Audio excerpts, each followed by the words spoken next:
let's get into it. Sold Not For Sale podcast, Coach COLIN here.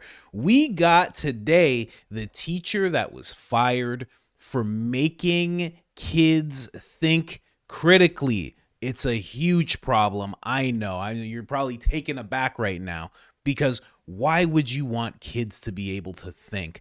Warren Smith actually did that. He got fired for it. He's on the Joe Rogan podcast right now. We're about to play a clip of him, a couple of clips stitched together. But after that, I'm going to show you the clip that got him fired. And just keep in mind, these are high school kids he's doing this with. Okay? Can't have that. Because how are you going to brainwash a kid in university if he's already learned how to critically think in high school? You can't have that. He should have known better. I'm going to show you that clip that got him fired. Then I'm going to show you another clip that he did where he was trying to help these kids engage in critical thinking skills. And then I'm going to show you his actual response to getting fired, because he kind of got fired and just made a video right after. But let's start with the Joe Rogan stuff first. Let's go. Thank you for having me. My pleasure. I wound up seeing you, as many people did, on those videos that you were making where you were talking to students, just kind of like exploring critical thinking and asking students questions and why they're upset about certain things and getting to the bottom. And I'm like, wow, this guy's like, he's young. He's obviously an academic, but super reasonable and like really level-headed. I'm like, we need more of this. This is really interesting. And then, then I found out you got fired for doing that. And I was like, if this isn't an encapsulation of all that is wrong with our current higher education system, then I don't know what is. Well, to be fair, I didn't get fired for that.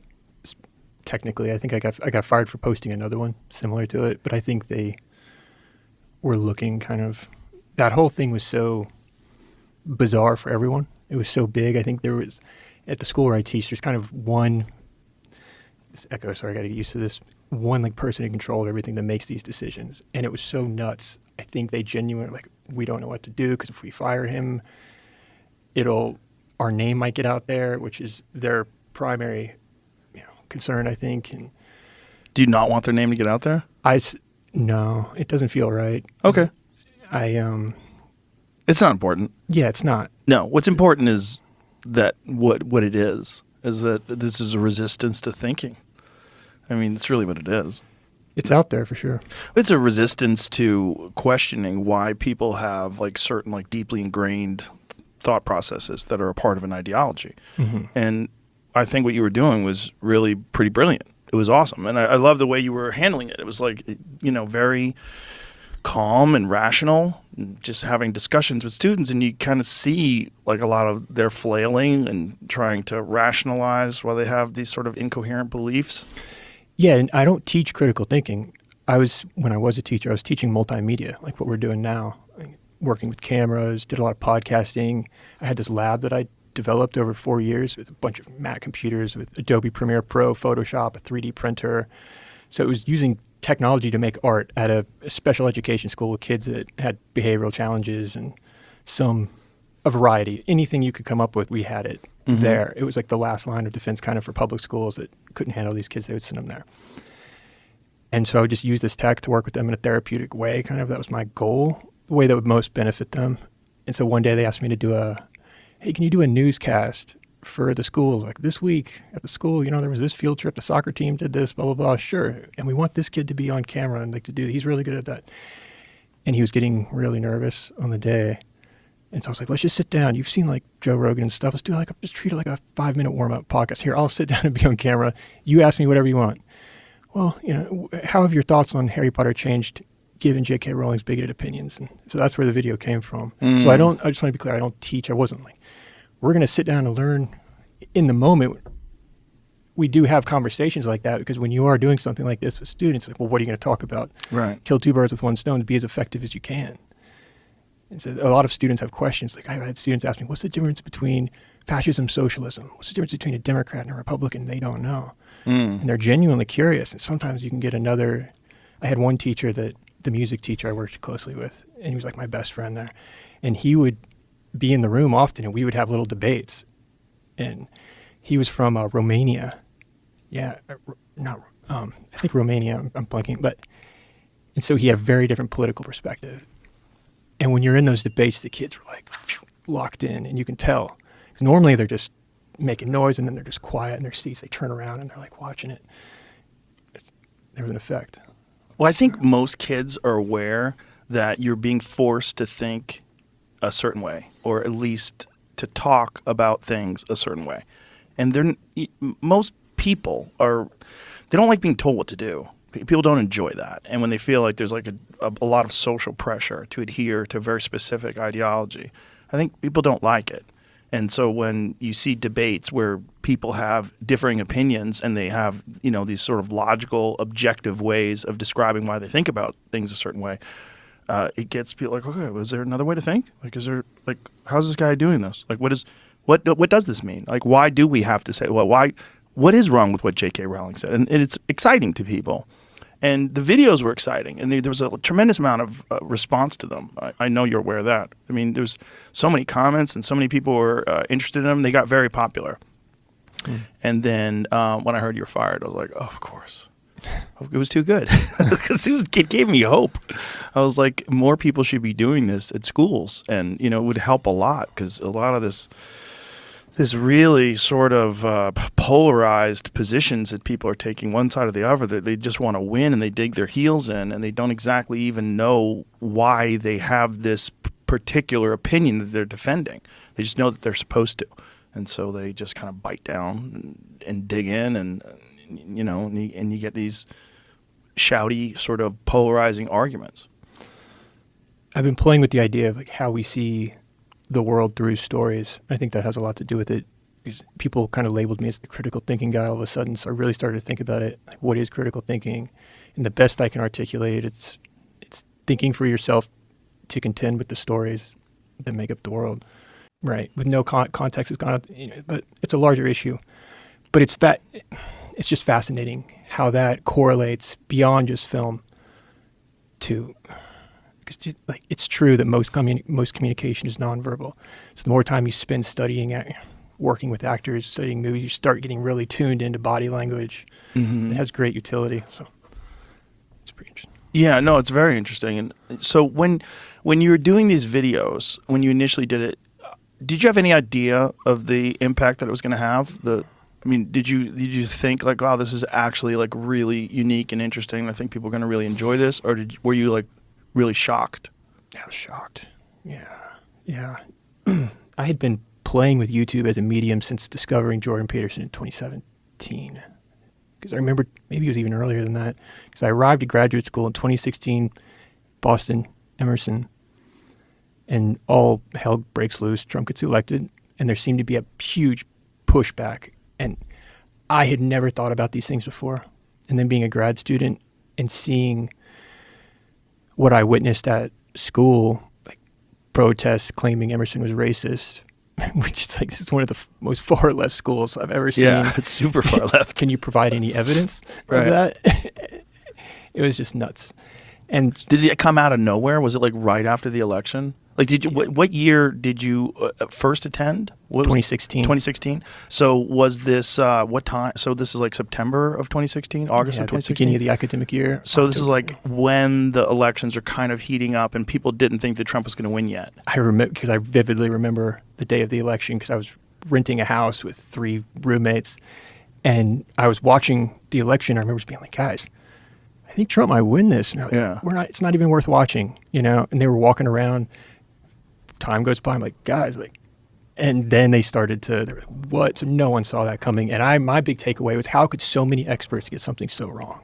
And that caused me to question my presuppositions, basically my view of the world. And then that opens your mind to someone like Jordan Peterson and all these other great thinkers, intellectual dark web, blah, blah, blah, Mm-hmm. But that, and suddenly it's so difficult to articulate what that does to someone like me, an average viewer, like a genuine lover of this space. Mm-hmm. So it's surreal to be here. Because like it suddenly causes you to, if you feel like everyone's moving in slow motion, all of a sudden you feel like you're waking up, and it doesn't, I don't want to talk like the Matrix, because it's such a strange, it's gotten all this momentum in a different, but that's what it felt like. It felt like you were suddenly like, this is so much more interesting and complicated than I thought, and there's no going back. Yeah, I think we like to adhere to certain narratives about the world, and we want to think. The big thing is we want to think that there's some sort of competent control, some sort of competent leadership that exists, and that the structure of government and the structure of media is established, rock solid, and logical. And that these are the smartest people in the world. That's how they've risen to this position. And now they're there to provide this, like if you have a knee injury, you want to go to an orthopedic surgeon because he is an expert in knee injuries, and he's going to tell you what's wrong with your knee and what can be done. And, that's a real expert. And we think of politicians and we think of the media as being real experts. Well, it turns out no. It turns out not even a little bit. They're terrible at it. Yeah. They're not just not good at it. They're really bad at it. Joe Rogan, man, this is a very interesting guy, Warren Smith. I've been following him for a while. He blew up suddenly, and it's amazing to see him on Joe Rogan. One thing I will say is Trump woke up another great mind. There we go, ladies and gentlemen. Trump has woken up so many people. I love to hear it. Trump getting elected blew this guy's mind to the point where he's like, I got to start taking critical thinking serious, and I have to stop listening to the mainstream media. That is a beautiful thing to hear. And, one thing that Joe Rogan was just talking about, thinking that there is this competent leadership, the way I feel about that is that there is competent people. But here's the thing, and think about this. Think about this across the board. Power, greed, and fear throw off all competent leadership. All people, and I guess not all, I can't blanket it. Some people fight through it. Some people don't fall victim to it. Trump already had power. He didn't need to be greedy because he already had money, and he didn't have to have fear because he's, getting on in age and he understood what he was fighting. That's me being biased. Of course, I'm going to use Trump as that example. But think about it. There are competent people in the government, but it's either power that throws them off, greed that throws them off, or fear that throws them off. That's why we have Speaker of the House Mike Johnson in a video clip. I don't know if you guys saw it. He's like, Biden wouldn't meet with me, and I could tell he didn't even remember signing this executive order, and something was wrong with Biden. It's like, well, why didn't you tell us? Senator Mike Lee was on Tucker Carlson. He's like, I've had a couple of encounters with Biden, and I could tell there was something wrong with him and my wife, and he didn't remember my wife, and he thought this. Why didn't you tell us? It was while he was president. You could have came forward and been like, hey guys, something's wrong with the president. You could have done that, but they didn't. Why? Fear. Fear. Yeah, I don't know. Either power, fear, greed. Something threw them off. Competent people able to see a problem and are able to admit it after the fact, now that he's not president. But I'm doing a little Elon salute there. My apologies, guys. But all of a sudden, something threw them off. Something. If you really look at a lot of things going on, whether it's the government or wherever you see leadership, if you see things go awry, it's one of those things. This just came to me, and this is not even something I plan to talk about, but it's one of those things that always throws it off. It's either power, greed, and greed goes along with desperation. Maybe you've never had money. You're coming into money. You don't want to lose that because you don't want to go back to being poor. There's that type of thing. You're either afraid of losing a job or you're afraid of some kind of repercussion that could be violent, cancellation, whatever, what have you. Power, you want to keep having influence. There's various things, but it's always a mixture. It's those things at the core: power, greed, fear, that throw off competent leadership. Because there's many smart people. Of course, there's a lot of, we've all seen AOC. Am I right? Am I right or am I wrong? Come on. We've seen people who are not that bright, but there's a lot of bright people. And they have to be able to see the things that we could see. We can see things through video clips and we get it, right? But for some reason, they are there. They are next to the issue. And for some reason, they're not saying anything. It's because something's throwing them off. Fear, greed, or power. Anyway, let's get into the next clip, which is him himself doing what got him fired, okay? This is the unacceptable act that got him fired. Let's check this out. Going on with that? What do you want to know? Uh, she's had a pretty controversial past. I just want to know, like, what are your thoughts on it? And, like, do you still like her work despite her bigoted opinions? So let's get specific, though. Let's define bigoted opinions. What opinions are bigoted? We're going to treat this as a thought experiment. I'm not going to say what's right or wrong or what way to think. The whole point is to learn how to think, not what to think. Yeah. So when you say bigot, you're starting with the conclusion that given her bigoted opinions. Yeah. So first, let's start with, does she have bigoted opinions? So when you say bigoted opinions, she has had a history of being extremely transphobic, I've heard. Hey, you've heard. So what? Can you give me an example? If you look at her Twitter, I think you could see a few things. If you want, I could try and find see something. See if you can find one. So, one of these tweets that she came out with in 2019, she said, "Dress however you please, call yourself whatever you like, sleep with any consenting adult who will have you live your best life in peace and security, but force women out of their jobs for stating that sex is real." So you find that bigoted?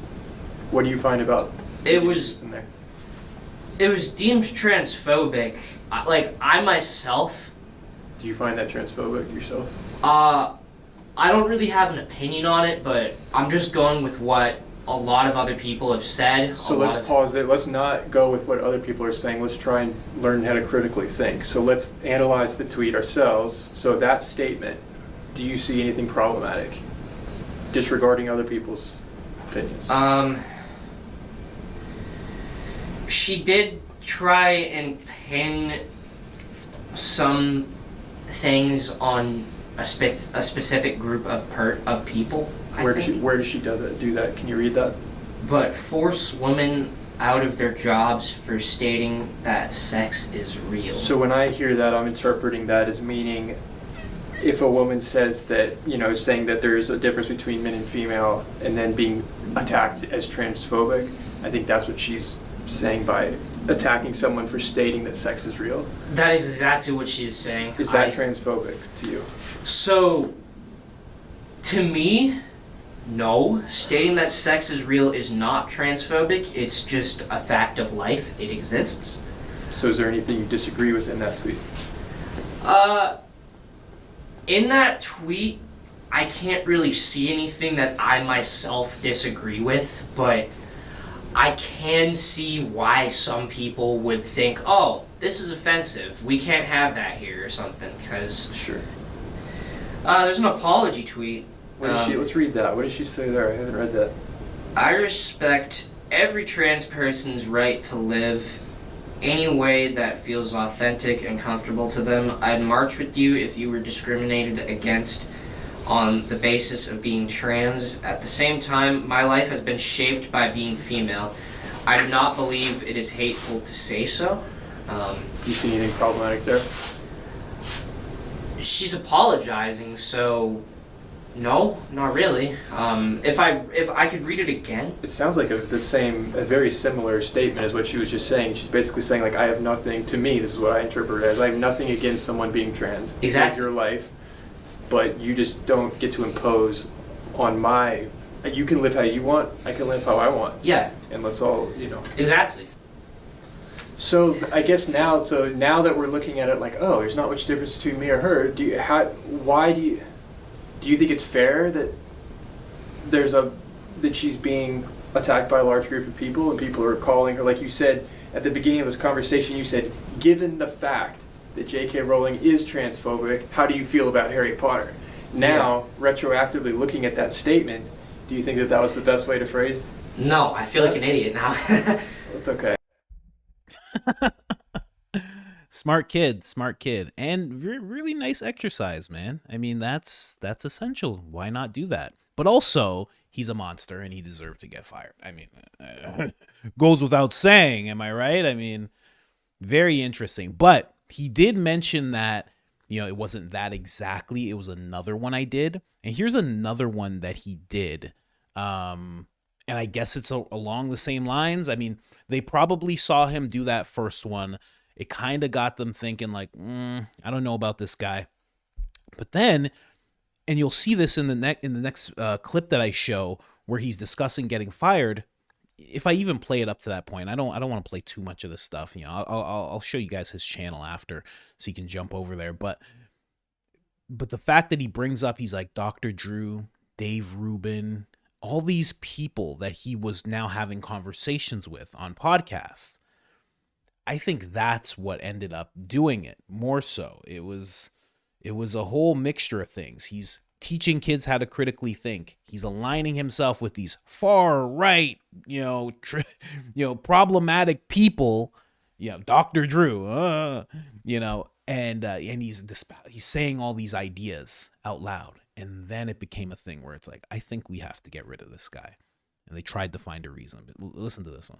So if there's no evidence for it, let me just slow it down real quick. But it's basically another exercise. Not sure of it. Do you think it happened? I'm pretty sure it did happen. I'm just not entirely sure of the details of it. And I'm sure it happened. I'm just not sure. What's the it in that sentence? Like that she said some bad stuff About Jews. I think so. Okay. Do you want to comment on that? Yeah, because you just said, I'm sure it happened. Maybe we should spin the game again and be like, is JK Rowling anti-Semitic? Okay, let's do that one. JK Rowling is anti-Semitic. 5, 4, 3, 2, 1, move.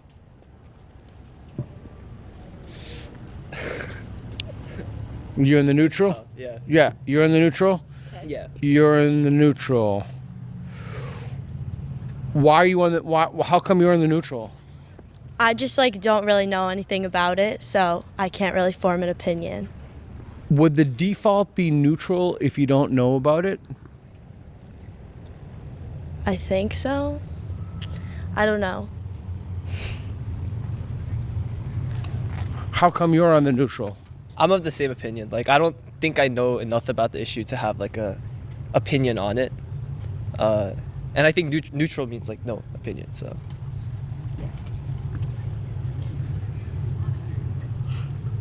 I guess I'm struggling with if so that's Reed. You've never seen Reed before. If I said Reed is anti-Semitic, why would the default be neutral? Reed? That guy right there. Okay. So he's anti. If you said.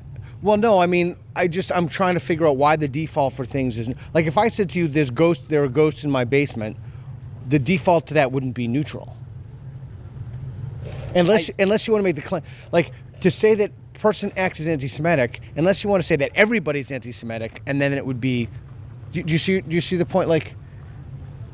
Why would the default be neutral? I see what you're saying, but I think, for example, the ghosts in your basement example, I think it's because ghosts are they don't exist. They're paranormal. So, the default opinion on that, you would know immediately that they don't exist. But I think if you're saying someone is anti-Semitic, that's a pretty bold claim to make. So I need to have more information in order to have an opinion on that. Okay, I'm coming back to you because I think, and I'll leave you to think this before I go to him. It depends on how many people we think are anti-Semitic in the society. If there's a lot of anti-Semitic, then if only 1/1000th of the people are anti-Semitic, I would think that the default would be there. But the more people who are anti-Semitic in the society, I think the default moves to the left, right? But I'll just let you think about that. Why do you strongly disagree? The whole point of this exercise is it's not what to think, right? It's how to think. So don't be defensive about anything that we're doing. So I'm not going to come to a conclusion unless I have an example or some reason to come to that conclusion. Just because I hear something doesn't mean it's true. But so just a moment ago you said, I'm sure it's true, right? Yeah. So and now you're neutral. So that's interesting. So this is basically just the exercise or having them, neutral. You see the whole thing going on. And he's just trying to help kids think things through, and if you notice, there was a part where he points at his Reed. I guess that's a producer, maybe a cameraman or something. He goes, what if I tell you Reed is anti-Semitic? And he goes, oh, he is? This guy is? Just for a quick second, he's like, we attack him? I attack him? I will? No problem. I'll take that as fact. But he's just helping kids think here. And I think things like this are what resulted in him getting fired. That alongside with doing interviews with Dave Rubin that he did months and months ago, Dr. Drew, like I said before, many other people who are on the side of, hey, critical thinking is a good thing. What you're doing with these kids is a great thing. Once these people, and Dave Rubin, I don't know what I'm not going to say anything bad about Dave Rubin, but I guess he's on the right until it becomes cool to be on. I don't know. I don't know with that guy. He jumps around. There's a reason he's never been on Joe Rogan's podcast again. But whatever. These people who are considered conservative, they're considered right-leaning. Once you start aligning with those people, it becomes an issue. Now, this is the video where he actually got fired. Now, I'm only going to play a little bit of this. It's about 7 minutes long. But again, I'm going to show you his page so you can look at all this stuff afterwards. So what happened yesterday, I was fired from I sped it up because this guy has a very stoic way of talking. Here, I'll put it to normal, though. my full-time teaching position. Not going to... It happened so quick. It happened in like 5 minutes. There was really no conversation, so they clearly knew what they wanted to do. So it's not someone I don't think and I really genuinely, I'm not, because there's so little clarity on all of this, I'm really trying not to, I'm not interested in divulging anything. There's no utility in that. I never have. I never will. I think I have a right to articulate that I just lost my job and my basic observations, my life experience. There's no NDA. So when you say we appreciate you not divulging, I don't know if that means that you're threatening my severance package. I really hope not. I don't even know what the severance package is. I'm still waiting, but anyways, it was a bummer to lose my computer like that too. This could have been done. I understand if you disagree with me voicing opinions on YouTube or feeling like it's easier just to get rid of that. I understand. To get rid of a teacher like that. And I accept that. Sometimes how you do it, though, is important. And I think this could have been done without just taking my computer and losing a book that I've been writing for 2 years. Multiple things I've been writing for 2 years. All the data from 2 years, my digital life. I have my crypto accounts open. I have my access to a plethora of my information at your fingertips. I really hope that you just do the right thing, because honestly, I just want to be, I hope I never see you again, and I just want to live my life. I really am not interested in you guys. Good luck to you. I have devoted 4 years of my life to this school, and so you can tell he's really rattled, but that's when he got the actual information that he had been fired, completely deleted. And he expresses how there are certain people, the person that he will not name their name, he didn't want to name them on Rogan's podcast either, but he says that they were all happy. They would call him the school celebrity. They would ask if there was any more podcasts on the go. They seemed very happy for them. And then when he got fired, that person just switched up completely, changed, got rid of him, and it was just done from there. Again, I think that if he came to a different determination while sitting with that kid talking about JK Rowling, I think if he was on the other side of things and he swayed that kid to think that she is bigoted, I think that, you guys know, I think he wouldn't have been fired. I think if he leaned a different way, he wouldn't have been fired. And I think it's very sad that when it comes to critical thinking, it's branded and seen as something that is far right. It's absolutely ridiculous. But good luck to Warren Smith. Let's pull up his page so you guys can actually see it. It is Warren Smith Secret Scholar Society. He's at 226,000 subscribers, and I expect that to go up exponentially after people get wind of this podcast. But yeah, All the luck in the world to that guy. I'm going to try and interview him myself. It's probably going to be a lot harder now that he's been on Rogan, but we'll see what I can do. Anyways, guys, like, subscribe, turn on the notifications, helps the channel tremendously. And other than that, I'm out.